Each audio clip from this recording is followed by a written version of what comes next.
안녕하십니까, 박사입니다. 월드리딩 채널은 수익 정지 상태지만 격변하는 국제 정세에 대한 인사이트를 계속 제공합니다. 이번 방송에서는 미 대선 향방과 중동 사태에 대해 여러 가능한 시나리오를 분석합니다. 특히 행간을 잘 읽기 어려운 부분들에 대해 가설을 대해 설명해 드리겠습니다. 지난 토요일 캘리포니아 코첼라에서 도널드 트럼프에 대한 세 번째 암살 시도가 있었다는 뉴스가 나왔습니다. 라스베가스 주민인 49세 벤 밀러라는 이가 불법 무기와 가짜 기자 신분증을 가지고 있다가 행사장 밖 검문소에서 체포됐습니다. 그런데 이후 바이든의 발언이 예사롭지 않습니다. 워싱턴 포스트는 바이든이 백악관 국가안보위원회에 트럼프를 암살하지 말라고 이란에 경고할 것을 지시했다고 보도했습니다. 바이든이 트럼프 걱정을 해준 것과 뜬금없이 이란을 지목한 게 이상합니다. 국가안보위원회 션 사벳은 테헤란이 미국 시민을 공격할 경우 심각한 결과에 직면할 것이라고 말했습니다. 마침 지난달 말 트럼프도 이란발 위협이 자신의 목숨에 위협이 된다고 주장했습니다. 그는 7월 펜실베이니아와 9월 플로리다 골프 클럽에서 있었던 두 차례 암살 기도가 테헤란과 관련이 있을 수도 있고 아닐 수도 있다고 말했습니다. 워싱턴 포스트는 현재로서는 두 사건 모두 테헤란 관련 증거는 없다고 전했습니다. 트럼프와 이란을 자꾸 연관 짓는 이유는 트럼프 집권 시인 2020년 1월 이란 혁명수비대 사령관 카셈 술레이마니가 이라크 바그다드 공항 외곽에서 미국의 참수 공격으로 사망했기 때문입니다. 물론 당시 이란은 격분에 보복을 다짐하긴 했습니다. 그러나 이란은 트럼프 암살 시도에 대해 모든 관련성과 암시를 부인해왔습니다. 7월 있었던 암살 기도에 대해서도 이란 외무부 대변인 나세르 카니니는 이란 관련설을 부인했습니다. 그런데 바이든이 이란을 지목하면서 트럼프 경우에 만전을 기하라고 한 것은 앞으로도 있을 수 있는 트럼프 암살에 대비해 미리 철통 같은 알리바이를 만든 것입니다. 혹여 트럼프가 암살되면 딥스테이트가 아니라 이란의 소행으로 돌리기 위한 것입니다. 트럼프 암살의 경우 미국은 이란에 대한 핵 공격을 완전히 정당화할 수 있습니다. 이 경우 미국 기득권층과 이스라엘 시온주의자들의 이해관계는 맞아떨어질 수 있습니다. 러시아 매체 짜르그라드는 선거일이 다가오면서 도널드 트럼프가 카말라 해리스를 상대로 결정적인 우위를 점하고 있기 때문에 암살 가능성이 높다고 분석했습니다. 그러면서 불이 붙을 곳은 러시아나 유럽이 아니라 결국 중동이 될 가능성이 높다고 말했습니다. 그런데 대규모 전쟁은 정통파 유대인들이 종교적 목표를 달성하기 위한 편리한 방법입니다. 짜르그라드는 예루살렘의 성전산에 이란이든 미국이나 이스라엘의 자적극이든 미사일 공격이 가해질 수 있다면서 이런 식으로 정통파 유대인들이 그들 자신의 세 번째 성전을 세울 수 있도록 건축 현장을 정리할 것이라고 분석했습니다. 이스라엘의 현 지도부는 복수와 잔인함이라는 구약의 원칙에 따라 제3성전 건축이라는 신념으로 살아가는 급진적 종교적 광신자들의 공동체입니다. 사실 1948년 이스라엘 건국 자체가 고대 이스라엘이 존재했던 영토에 유대 국가를 재건하기 위한 것입니다.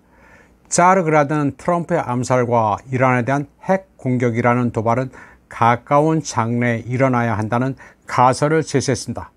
그러면서 이스라엘이 무슬림 성지를 철거하고 제3성전 건설을 시작하기로 결정한 논거가 있다고 말했습니다.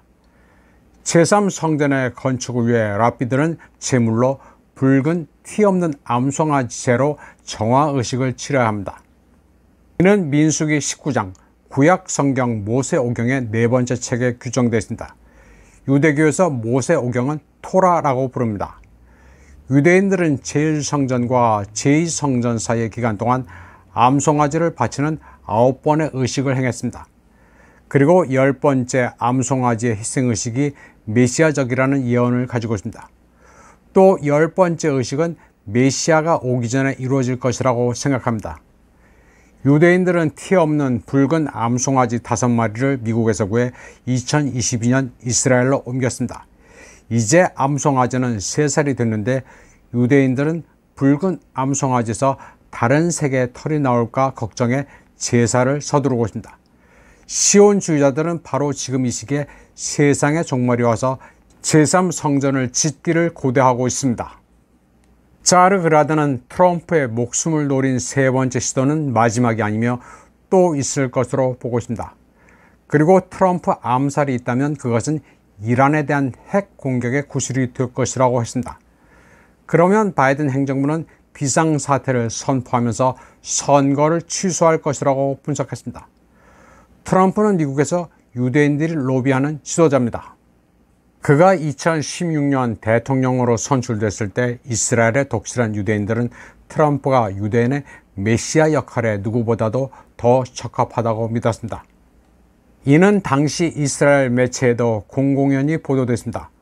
트럼프는 이스라엘의 희망대로 이란을 파괴하고 싶어합니다.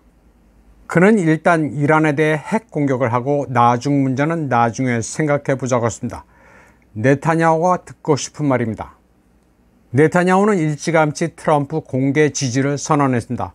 트럼프는 선거 때까지 자신의 목숨을 지킬 것이고 기득권층은 그를 제거하려 할 것입니다. 그러나 사실 바이든이나 트럼프나 둘 다 이스라엘의 후원 아래 이란을 파괴하고 싶은 것은 동일합니다. 자르그라드는 그래서 트럼프가 살아있든 없든 이스라엘과 미국 연합군이 이란에 대해 공격할 것을 예상은 하고 있어야 한다고 말했습니다. 러시아 전문가들은 미 대선 이후 국가의 절반은 운명적인 선거 결과를 받아들이지 않을 것이며 시민들의 충돌, 불복종 같은 현상이 일어날 것으로 보고 있습니다. 그리고 미국이 위기를 진압하고 벗어나기 위해 6개월은 걸릴 것으로 예측했습니다.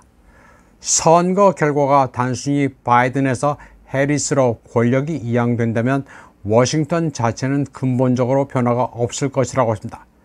개별 주는 분개하고 반항하겠지만 체제가 근본적으로 붕괴되는 일은 없을 것이라고 했습니다.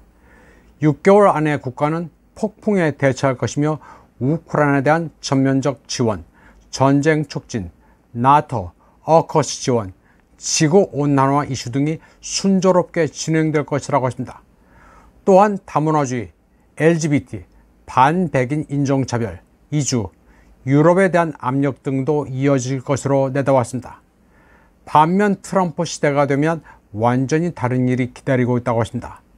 지난 대통령 임기 동안 정리할 수 없었던 딥스테이트 전체를 파괴하거나 적어도 바퀴벌레 둥지는 크게 막을 수 있다는 것입니다. 이 경우 시빌 워란 영화에 나온 것 같은 내전 시나리오도 어느 정도 근사치로 가능하다고 했습니다. 그리고 미국의 권력은 훨씬 더 크게 마비될 것이며 트럼프는 확실히 이란에 대해 핵 공격을 하자고 네타냐후와 논의할 여유가 없어질 수도 있다고 분석했습니다.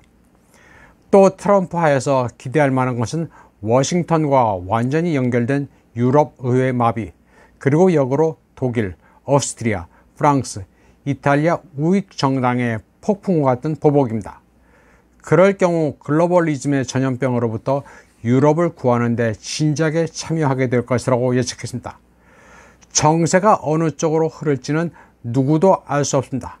지금까지 예측 가능한 시나리오를 전해드렸습니다만 어떻게 생각하실지는 모르겠습니다. 이번 방송은 여기까지 하겠습니다.